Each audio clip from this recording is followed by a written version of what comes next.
En compagnie de Sor Chalandon, enfant de salaud, c'est lui qui le dit de lui-même, ou plutôt c'est son grand-père qui le disait de lui-même. On comprend ça en lisant ce livre chez Grasset que je vous conseille. Je vous présente Lisa Marie Marquez, bonjour. Bonjour Philippe, bonjour à tous. Lisa Marie, vous êtes là pour faire le portrait de l'invité, un portrait inédit, c'est le portrait de nos célébrités avant leur célébrité. Bonjour Sor Chalandon. Bonjour. On vous connaît journaliste et écrivain multi-récompensé, mais comment en êtes-vous arrivé là? Revenons ensemble sur tout ce qui vous est arrivé avant d'être célèbre. Dans mes portraits, Sor Chalandon, je commence normalement par aborder l'enfance. C'est difficile de faire votre portrait et de commencer par cette période car c'est une période particulièrement compliquée, vous l'avez raconté bien plus tard.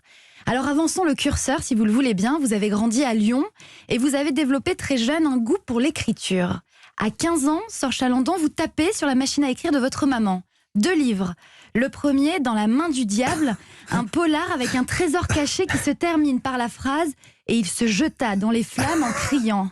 C'est vrai? Mais oui, bien sûr, c'est-à-dire que j'étais biberonné à Bob Moran, Ouais. et donc j'ai fait une sorte de Bob Moran, et je crois que ça commençait par mon contact doit arriver vers midi, il est 12h05 et toujours personne. Donc, Il y a du suspense. il y a un suspense, Ouais. il y a un suspense. Le second livre, Buchenwald, Morne pleine, sur le camp de concentration, un livre pour lequel vous étiez beaucoup documenté et vous aviez même découpé des pages de livres à la bibliothèque de Lyon. Je suis désolé, Ouais. c'est vrai, j'avoue, j'ai découpé des pages, et si je me souviens bien, j'ai écrit ce livre, donc nous sommes dans les années 60, en disant tout ce que je vais écrire est vrai. C'est comme s'il y avait déjà la mise en doute des camps, de la mort, des chambres à gaz. Et donc j'ai écrit ce livre, donc je suis tout petit, mais j'ai écrit ce livre en disant il faut qu'on sache, comme si c'était déjà un problème, il faut qu'on sache que tout cela était vrai. Dans votre jeunesse, à Lyon précisément, vous montez avec quelques copains un groupe de musique. Yes. Vous l'appelez d'abord Soul Experience, puis Free Sounds, les ondes libres en français. Vous êtes le chanteur du groupe, Oui. mais ce qui vous plaît le plus, c'est d'écrire les textes des chansons. Votre influence principale, les Pink Floyd. Vous assistez d'ailleurs à leur tout premier concert en France, au théâtre du 8e à Lyon. Alors, Non, j'adore ce titre. C'est les Pink Floyd des débuts. et puis il fallait des débuts. Hein? Alors, Ouais, bien sûr. non, juste parce que si les copains entendent, alors j'aurais aimé écrire les textes des chansons, mais c'est revenu aux autres une fois que je suis parti, parce qu'en fait, Jacques, qui était le clavier, et moi, on était amoureux de la même femme qui s'appelait Brigitte. Et un jour, Jacques a demandé à Brigitte, tu préfères Sorge ou moi? Et Brigitte a dit, bah toi. Et donc j'ai quitté le groupe. Oh non. Voilà, c'est pour ça que j'ai quitté le groupe. Et en fait, j'étais chanteur, mais je chantais Yaourt. C'était pas très grave parce que tout le monde était couché par terre et fumait. Donc, c'était terrible. C'est-à-dire que nous faisions du Pink Floyd comme on imaginait que Pink Floyd était. Ouais. Donc c'était très planant, c'était extrêmement long. Et moi j'avais des petits instruments pour faire Ouais. J'avais une fausse chambre d'écho. Je faisais bonjour. Mais si, parce qu'on n'avait pas d'argent. Et il suffit que je quitte le groupe, donc il s'appelait Pulsar à l'époque. Il suffit que je le quitte pour que Pulsar commence à... Ils signent des disques, ils deviennent célèbres, et donc je pense que j'étais un frein en fait à leur célébrité. Et tout juste majeur, vous partez un jour pour Sainte-Marie de la Mer, pour les Saintes-Maries de la Mer, avec vos copains. Pour le week-end, vous réveillez le pompiste à 2h du matin pour faire le plein et vous roulez toute la nuit. Le week-end se passe et au moment de reprendre la route pour Lyon, vous décidez de ne pas rentrer et vous prenez la direction de Paris.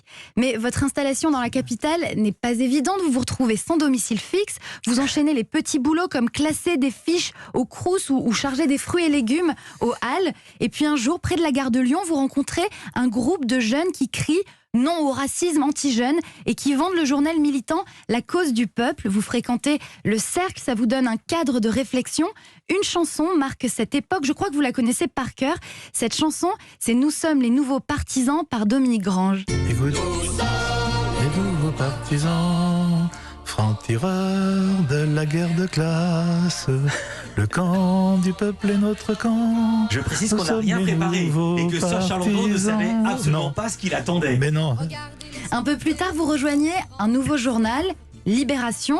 Vous y entrez comme dessinateur, vous réalisez un tout premier dessin sur le coup d'État au Chili. Vous pouvez nous décrire ce tout premier dessin? Écoutez, c'est un dessin, je ne sais pas que je le regrette, mais il était, disons, il était assez basique. Alors, c'est un monsieur, genre très riche, avec un cigare et un chapeau de forme. Il a une petite valise où il y a écrit CIA, donc c'est assez simple. Ouais. Et il vient d'un lieu où il y a un panneau indicateur qui dit Chili dans son dos. Il est là, il dit encore une bonne chose de faite. Voilà, donc c'est assez facile à comprendre. C'est un peu manichéen quand même. Ouais. Alors oui, mais nous sommes en 73, je suis tout petit. Ouais. Et c'est votre premier dessin. Et c'est mon premier dessin, j'ai envie qu'on comprenne. Vous avez ensuite été monteur de page, journaliste au service société, reporter puis grand reporter et enfin rédacteur en chef adjoint. Vous avez couvert des événements comme la guerre du Liban, la guerre du Golfe, l'Irlande du Nord, le Tchad ou le procès Klaus Barbie. Votre plume vous a valu le prix Albert Londres. Pour vos reportages, vous aviez une habitude, celle de noter dans votre petit carnet, d'un côté sur la page de droite les faits à relater dans vos articles et sur la page de gauche vos sentiments et vos impressions. Ce sont ces pages qui viendront alimenter vos romans, des romans où l'expérience personnelle n'est jamais loin de la fiction. En 2005, vous publiez votre tout premier roman, Le Petit Bonzi, qui raconte le quotidien et la souffrance d'un enfant bègue. La suite, on la connaît et moi je m'arrête là. Et là, la fame commence à arriver. Le Petit Bonzi, c'était vous l'enfant bègue. Bien sûr.